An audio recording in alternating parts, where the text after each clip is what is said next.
Assalamualaikum warahmatullahi wabarakatuh. Halo teman-teman, selamat sore. Gimana kabarnya sore hari ini? Semoga teman-temanku semuanya dalam keadaan yang baik ya. Oke, ini aku lagi mandiin burung. Tadi aku bikin video tentang pentingnya mandi untuk burung lomba. Ingat tuh ya, mandi ini penting, bukan hal yang bisa disepelekan. Khususnya untuk burung lomba. Kalau burungmu bukan burung lomba, cuman untuk gacor-gacoran, nggak masalah. Karena cuman gacor aja butuhnya ya. Tapi kalau untuk burung lomba itu bukan hanya sekedar gacor. Oke?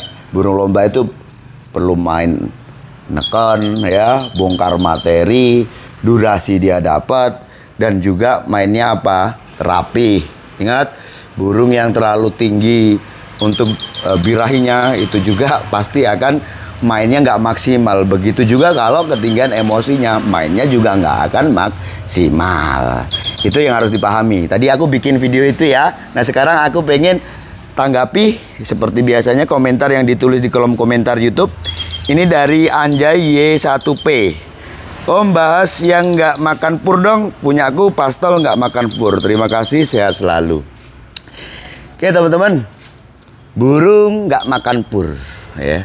Saya mau bahas ini, aku mau tanggapi ini. Tentu saya punya pengalaman dan juga burung saya ini kan banyak. Bukan hanya di rumah ini saja ya.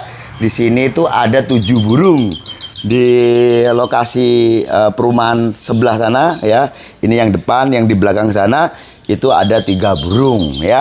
Terus di rumah yang lama ya, yang biasa aku bikin konten untuk peternakan itu juga banyak di situ ya. Nah, di burung-burung ini juga untuk soal settingan ada yang pakai settingan makan fur, ada juga yang full EF. Oke, saya rasa teman-teman yang biasa simak konten-kontenku tahu lah ya.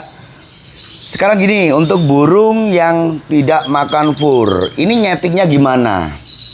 Oke ya. Kalau untuk burung yang tidak makan fur, itu nyetingnya di rawatan. Ya, ini ada kaitannya dengan mandi itu tadi ya. Maka saya bilang mandi itu bukan hal yang sepele. Ingat tuh, bukan hal yang sepele. Harus diingat-ingat ya. Nah, jadi di saat kamu punya burung dengan kamu sudah putuskan untuk settingannya atau untuk pola makan lah ya. Ini hubungannya settingan pakan kan ya. Itu kamu tidak setting jumlahnya berapa. Intinya pokoknya full dia pakai serangga gitu ya, pakan hidup gitu kan, pakan segar. Nah, kamu nyetingnya itu di rawatan. Rawatan itu gimana om nyetingnya? Burung-burung dengan full serangga ya, makannya begitu, atau istilahnya kita sebut umumnya orang sebut full EF lah ya. Full EF itu tujuannya apa? Terus dampak di burungnya bagaimana?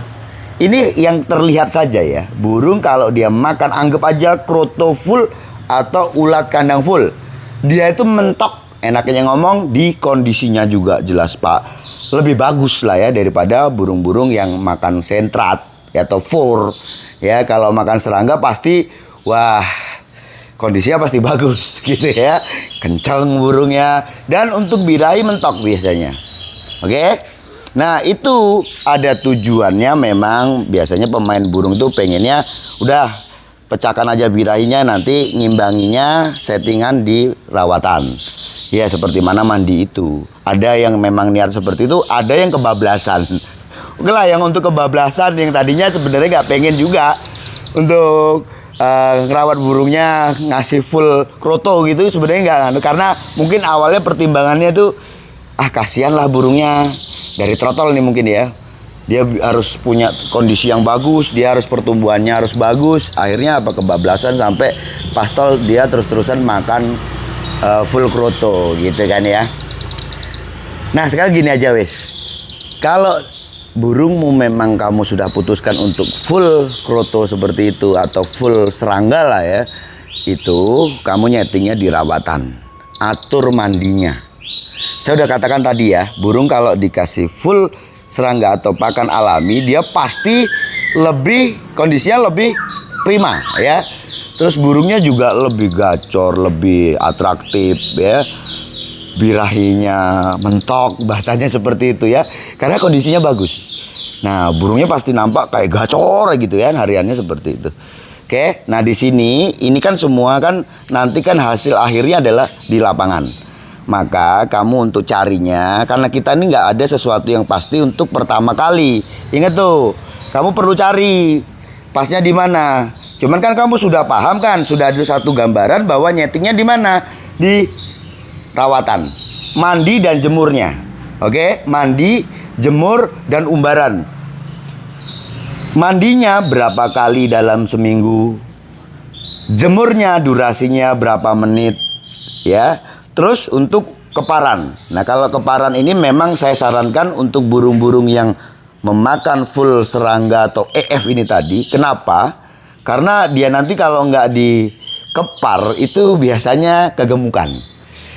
Ya, dari awal mungkin habis mabung gitu ya, mulai dia burung nampil, itu nggak ada yang terlihat kayak ada kendala. Cuman nanti di perjalanannya ada dimana burungmu kayak kedodoran. Biasanya di durasi. Itu disebabkan karena burungnya kegemukan. Maka usahakan itu sesuatu yang wajib, seminggu sekali lah minimal, maksimalnya 2 kali ya. Kalau untuk burung-burung yang aktif seminggu sekali dilombakan, kamu keparnya itu seminggu sekali aja. Ya kalau kamu pengennya seminggu 2 kali juga nggak apa-apa ya. Tapi menurut saya seminggu sekali itu aja udah cukup. Oke. Kalau kamu gantangkan itu 2 minggu sekali, nah kamu bisa kasih 3 kali ya. Artinya apa? Minggu pertama kamu kasih 2 kali. Terus minggu menjelang lomba itu kamu juga kasih 1 kali. Oke, paham ya? Itu kamu kasih gitu. Keparan wajib kamu kasih supaya burungmu tidak kegemukan. Nah, soal penjemurannya, kalau burungmu itu terlalu agresif, jemurnya itu diminimkan. Minim saja jemurnya. Ya, nggak usah lama-lama, tapi rutin saja kamu jemur.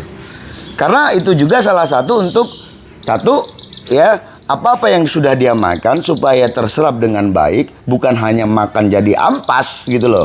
Tapi nutrisi itu memang betul-betul masuk gitu ya. Itu harus dibantu dengan suhu tubuh yang ideal dengan cara penjemuran. Nah, terus untuk mandi. Mandi ini penting nih. Ya, kalau udah diputuskan untuk pakai full serangga seperti itu, mandi itu minimal seminggu 2 kali. Itu minimal. Ya. Syukur-syukur ditambah. Tapi ditambah hendaknya, kurang hendaknya untuk mandi ini tadi, tentu saja nanti evaluasi itu ada di lapangan. Kamu lihat di lapangan kerjanya bagaimana. Percuma kamu mau pusing dengan cara gimana kamu nyeting burungmu kalau nanti tidak kamu pantau di lapangan. Jadi kalau burungmu udah siap, kamu bawa aja ke lapangan, kurang lebihnya apa? Ya, mempertimbangkan dari semua proses ini tadi, mulai dari pakannya, ya, pola rawatannya bagaimana. Itu nanti kamu sesuaikan dengan hasil akhir di lapangan. Kalau burungmu terlalu gerusa-gerusu, Mas Yan, nanti penjemurannya dikurangi saja, ya. Udah om, penjemurannya cuma 5 menit. Oke, kalau memang seperti itu kamu bisa tidak jemur pun nggak masalah, tapi tetap kamu ablak hariannya. Jadi harian itu kamu buka, pagi itu kamu buka, walaupun tidak terkena sinar matahari secara langsung, itu burung itu sebenarnya sudah mendapatkan manfaat dari sinar matahari itu. Itu untuk sinarnya. Tapi kalau untuk rasa dari hangatnya sinar matahari itu sebenarnya kalau cuaca tidak mendung atau ini, saya rasa juga suhu di tempat kita ini kan juga sudah bisa untuk burung itu mendapatkan suhu tubuh ideal. Gitu ya. Jadi gitu om, untuk teman-teman juga mungkin yang kebetulan punya kasus yang sama, ini bukan kasus yang sama sih ya, bukan kasus ini. Ya, dengan metode. Ini kan juga umum loh. Burung-burung nasional itu kalau masih ngomong soal makan fur, ya nasional nih saya bilang. Yang memang burung itu, jadi ngerawatnya tuh lebih spesifik lagi gitu loh ya. Bukan kayak kita yang orang kalau hanya standarnya untuk gantangan ladberan biasanya ngawut. Ya, yang penting datang aja ke gantangan, kelihatan burungnya kondisinya fit, dibawa ke gantangan. Jadi tidak terjadwal seperti itu. Tapi kalau orang-orang yang memang fokus untuk ke lapangan, dia lomba-lomba tiket besar, yaitu udah deh, rata-rata juga full EF ya. Gitu. Dan caranya untuk supaya burung bisa kerja, bukan hanya gacor, ingat ya, bukan hanya gacor. Burung gacor, burung nampil di rumah, dia ada ekspresi, ada emosi waktu kita goda, itu kan burung punya kesiapan. Bukan berarti burung ini nanti kerja di lapangan itu bisa maksimal. Ya. Kenapa? Ya itu tadi saya bilang tadi ya. Burung kecenderungan terlalu tinggi birahinya, maka dia kerja tidak maksimal, ya. Begitu juga burung yang terlalu tinggi dengan emosinya, burung itu juga kerjanya tidak maksimal. Saya rasa cukup sekian. Sukses selalu.